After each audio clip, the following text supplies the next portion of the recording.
I know that that's a job. I know that people are tasked with populating other people's wine cellaries. Cellaries? That's not a word, is it?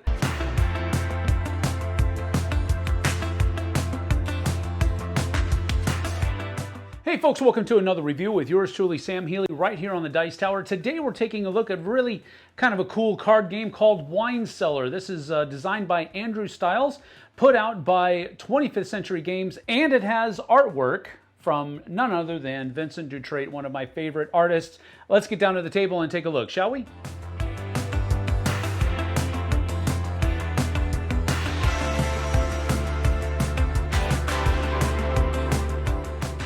So here I have a 4-player game of Wine Cellar set up for you, and the number of cards that you use is dependent upon how many players are in the game. So if you look in the first page of the rule book here, you'll see that how many players there are, how many cards you use, and so there you have it. In a 4-player game, you're going to use cards 1 through 36. So that is the number that is here, which is basically also the bidding power of that card. Then other elements of the card are going to be the country of origin that this wine is created in, and then you'll have the aging process. So basically, if this card shows up in the first slot in your wine cellar, then it's only going to be worth 1 point at the end of the game. But if it shows up in its 5th slot in your cellar at the end of the game, then it's going to be worth 8 points at the end of the game, and so forth and so on. Each person is given 8 cards as their starting hand, dealt randomly, of course, and then everybody is given 2 client cards, and then they're able to choose one of them. I've gone ahead and simulated that for you here. But the way that the game plays is that a person will be able to take their hand, and in their hand, they'll have all of these cards available to them. But the only thing that's really of note for them while the card is in their hand is how much that card has for bidding power. You're going to be looking at the cards that are out here in the market available for purchase. You're going to be looking at your client card to see what your client is going to be wanting, the kinds of wines that they want, and the kinds of countries that they are wanting those wines to come from. And for example, in a 3 to 4 player game, Tobias Rogers here simply wants French and Austrian wines in his cellar. Kent Stone over here wants French and Argentinian. And so everybody's going to choose one of those cards based on what's out here. Maybe you really want one of these things, maybe you don't.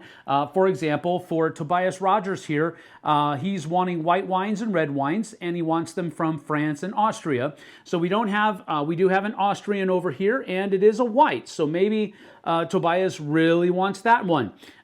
He doesn't want any of these other ones. There are a couple of reds, but they're not from the same countries that he's looking for. So he really wants this one over here, possibly. Other factors are, where is it going? How is it going to age while it's in the cellar? Is it going to age if it's younger or older? Is it going to give you more points? So those are the different things you're really looking at. And so on a specific round, everybody's going to choose one card from their hand. So for example, let's say Tobias Rogers here, he really wants to make sure he gets that one over there. So he's going to bid as high as he possibly can.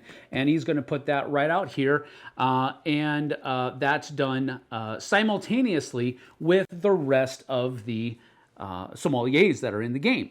Everybody's going to, in number order, bidding number order, be able to choose which ones they want. So this guy over here for Tobias gets to have this card. This person, number 32 over here, gets to go next. And since there aren't any countries out here that he really wants, he's going to go for the white wine, because that is going to give him an extra 2 points, and the aging is pretty good. So if it's in first or second spot, it's going to get him a lot of points. So he's going to go ahead and take this one. 31 goes next, and he could use an American, so he'll go ahead and take this one. And then finally, number 16 over here is wanting to get a Spain is one of the countries he's looking for, but even though he's not looking for red, at least it's going to give an extra 3 points, and he can try to make sure that it ages well towards the end. Now, the cards that were used to bid become the cards that are going to be available in the next round,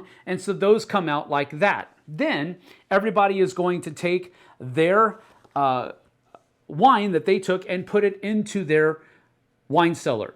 Once they have a wine bottle in their cellar, now other wine bottles that are going to go in there have to go above it or below it. Once you have, for just sake of example, once you have 2 in there, it still has to go above or below. You can't split them up and put something in between. So just keep that in mind. So at the end of the game, at the end of 8 rounds, every person will have 8 wine bottles in their cellar that they've made for their client. And then we're going to go ahead and go through and use the sheet that is included in the game for the points that you're going to get from the aging process. You're going to get points from wine type 1 and wine type 2, and then all of the points that you get for the country of origins. And to exemplify that, we're just going to go ahead and do a scoring for this person right here real quick. So this person is going to get 3 points for this sparkling wine, and then in this one is going to get 8 points, so that's 11. Then we have 18. And then the 4th space here gives 6, so that's 24. And then the 5th place here is 29. The 6th place, now that adds up to 36. And then we have 36 and 8 is going to be 44. And then 4th, last place over here gets 58 points altogether. So this person would get 58 points for their aging of the wines. And then we look at wine type 1, which is white wines. And we see that there are 1, 2, 3, 4 white wines, so they get 8 points for that. Wine type 2 is red wines, and they have 1, 2, 3 of those, so they get 3 points for that. And then we look at the country of origins, and in a 3 to 4 player game, which is what we were simulating for this review, they're looking for French and Argentinian. So all of those kinds, and they did actually pretty well with this. They only missed 2 that were not of the countries that they were looking for. And so they're going to get 3 points for each of those countries that match one of these 2 symbols. So we have 1, 2, 3, 4, 5, 6 of those times 3. That is 18 points. So that's going to be 87 points for this person, which is actually a pretty robust score for the game, but that's how you play Wine Cellar.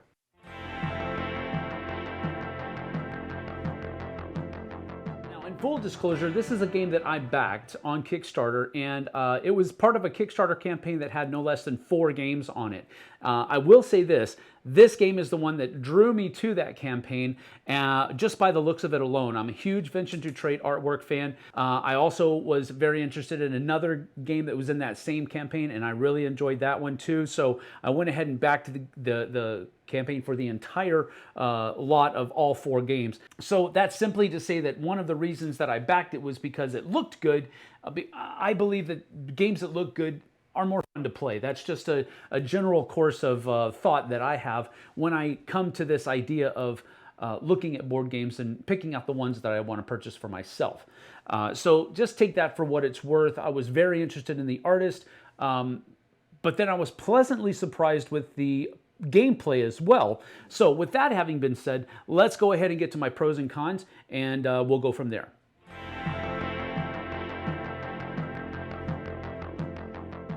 So I've already mentioned my first pro. Artwork is basically off the charts. I love the way Vincent Dutrait's artwork looks. It very rarely, if ever, I don't think I've ever disliked the artwork of the game. The only time that I've ever disliked the work of the artwork in a game that Vincent Dutrait did the art for is because I thought they didn't use his work enough. That's the only time that I've ever really had a dislike of the artwork from Vincent Dutrait, was they didn't use your stuff enough, dude. So take that for what it's worth. Here in this game, the artwork is, I think, very well done. That's not to say that there's a whole lot of sweeping landscapes and beautiful pictures, but at the same time, I think the artwork still represents the main content of the game very well. So that's what I mean by I think the artwork is very well done in this game. It's not your normal fare. If you know anything at all about Vincent's work, there isn't a lot of people in it. There isn't a lot of landscapes. There aren't a lot of naturist looking things all over the place. It's simply wine bottles with some background artwork, and that's about it. But I still think that this is a pro. Having Vincent's touch on things is a huge plus in my opinion. That's my first pro. My second pro, now that we have the artwork out of the way, because everybody's like, yeah, get on with it. Okay, I will. So my second pro here is that they've taken a very, what I would imagine as a very niche idea of being a sommelier. I know that that's a job. I know that people are tasked with populating other people's wine cellaries. Cellaries? That's not a word, is it? Cellars, but it's just not something you hear about every day, right? So that's what I'm talking about, is that it's a niche thing that at first you're like, really? People do that? But yeah, they do.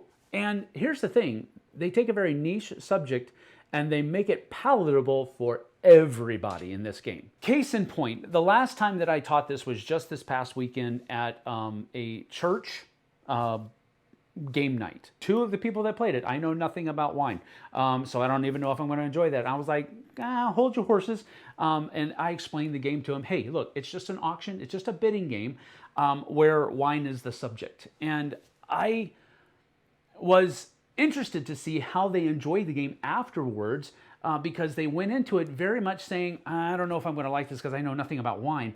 We played through it, and at the end of the game, everybody enjoyed the game. Everybody had a good time, and it was just one of those things where you take a niche thing and make it palatable to the masses. That's exactly what they've done, and I like it. Now, I've been aware and playing this game since it was in its prototype form during and even before the Kickstarter. So there's that. There's a bit of information there. But one of the things that I want to talk about, having said that, is the client cards. I really enjoy the client cards and how well they kind of expand over the number of players. So especially with the countries that you're looking for, if you're in a 2-player game, you're only looking for 1 country. If you're in a 3 to 4-player game, you're looking for 2 countries, 3 countries, and 4 countries as you get more players into the game. And I like that because it gives you a more of a sense of accomplishment. If I can't get this one, then maybe I can get those 2. And if I can't get one of those 2, I can maybe get one of these 3, and so forth and so on. And I really enjoy how the client list gives you, or the client cards rather, give you the ability to have that sense of satisfaction at the end of the game. Now, you may have not done as well as somebody else, but you still have accomplished something, and I like that the client cards do that. In addition to the countries, you're also looking for the wine type 1 and wine type 2. So there's 3 different ways that you can really try to have that sense of accomplishment at the end of the game, and that's what I really enjoy about the client cards. I think that was a great thing. Additionally, I like how they seem to have balanced out a little bit. During the prototype stage and the prototype copy that I had, some of those client cards were pretty overpowered, if I can say that. But it really does feel like through that development process and through that playtesting process, they really kind of were able to balance those numbers out. Another pro for me was the bidding and how the numbers in the cards helped you know how strong or weak your bid was, and when you have all of those cards at the very beginning of the game, and so you kind of know what your bidding power is, and so you kind of look at the market and you're able to gauge, wow, this is something that I really could use. That's going to be worth an additional 6 points for me instead of just an additional 2 points. So I think I really want to bid high on this lot because it has a wine in there that I really, really want from my cellar. So that's the kind of thing that I liked about this bidding game, is that you had all of your bids in front of you and you're able to kind of pick and choose where you want to use your high numbers and where you can kind of slough off some of those lower bids. It kind of gave me the feel of For Sale, and I've really enjoyed For Sale over the past so many years that when I found this game and I found that it used a very similar mechanism, at least in the second half, of for sale, because you're taking those properties that you've built and you're trying to sell them for the highest dollar amount. That's the feeling that this game gives me in its bidding and or auctioning style. So I really thought that this was a great implementation of bidding and auctioning in a card game, and I just wanted to mention it. I really enjoyed how the bidded cards, the cards you used for the bid in one round, become the market for the next round. So there's a possibility of, you're using a card out of your hand that is a very high point scorer for you. You can use it and knowing that it's going to be available the next turn, and it's kind of a roundabout way to take something out of your hand and put it into your tableau, but you have to kind of put it out there and risk losing it before you get the opportunity to possibly get it back in that following round. But I really like that as a game mechanism because it provides a lot of really neat, low-key tension that makes the game very exciting, because you can use this card that is going to, because of its wine types and one or two, and because of the country that it's from, it's going to get me an extra 5 or 6, maybe even 7 points at the if I have it in my cellar at the end of the game. But wow, it has some bidding power to it, so I'm going to put it out there. Or maybe it doesn't have a lot of bidding power to it, and you don't really care what else is in there, so I'm going to put that in there. Sure, I'm going to pick last, but next turn, boom, I'm going to use that high card to make sure I get that wine bottle that I really, really want. I like that kind of decision making in games. And it's also not a convoluted kind of decision making. It's very low key, but it's very satisfactory. And I really enjoyed it. My final pro of the game is this. This game scales well to all of its player counts. I've played it at 2, it plays great. I've played it at 3, 4, 5, 6, 7, 8. All the player counts, it plays very well. And because everything is all simultaneously done, it doesn't affect how long the game plays. You're looking at about 30 minutes, generally speaking, for any number of those player counts. And that's a roundabout thing. It says 20 minutes on the box, but you're gonna spend a few extra minutes talking and all of that kind of stuff. So you can pretty much bank upon 30 to 35 minutes for this game, no matter the player count. And I think that's a great thing. It handles up to 8 players, and it still fits within that 30 to 35 minute slot for a filler game or what have you. And I think that's kudos. So that's my final pro for the game. Now, my only con, and this is kind of a nitpicky thing for me, is the shapes of the cards. I get it. They're wine bottles, so they're going to be longer and narrower. I get it. I understand it. But oh my goodness, shuffling these cards is really hard.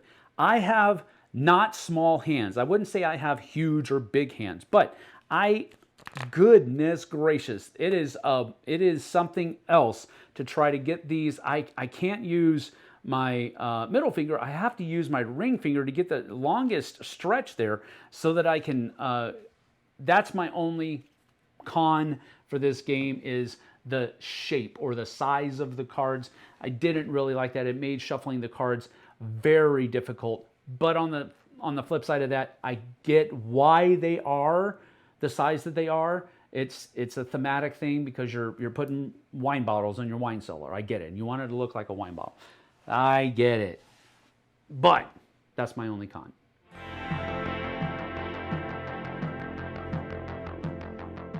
Now, as far as rating is concerned, this one hit it out of the park. It's one of my go-to games as far as it has the ability to go up to 8 players, and it still stays within that 30-minute mark. The artwork is great. Games that look good are more fun to play, and it has an interesting theme that's wrapped around it, and it comes in a small package. This is a 9 for me. I really enjoy this game. 9 out of 10. I love it. If the cards had been slightly smaller and a little bit easier to manage, that might have carried it over. But as far as things are concerned, this is an amazing game in my opinion. It feels like a trick taker, but it isn't. It feels like an auction bidding game, and it is. There's a lot of satisfaction and a sense of accomplishment at the end of the game when you have your cellar set up for your client, and you're getting your points and all that kind of stuff. It's just an amazing game, and I can't say that enough. And I just want to shout it from the rooftops, mainly because I really enjoy the artwork, but also because I really, really enjoy the gameplay, and I love how easy it is to latch onto it. So that is it for me, a 9 out of 10 for Wine Cellar from 25th Century Games and designer Andrew Stiles. Thanks for joining me. We'll see you guys and gals on the flip side. Take care.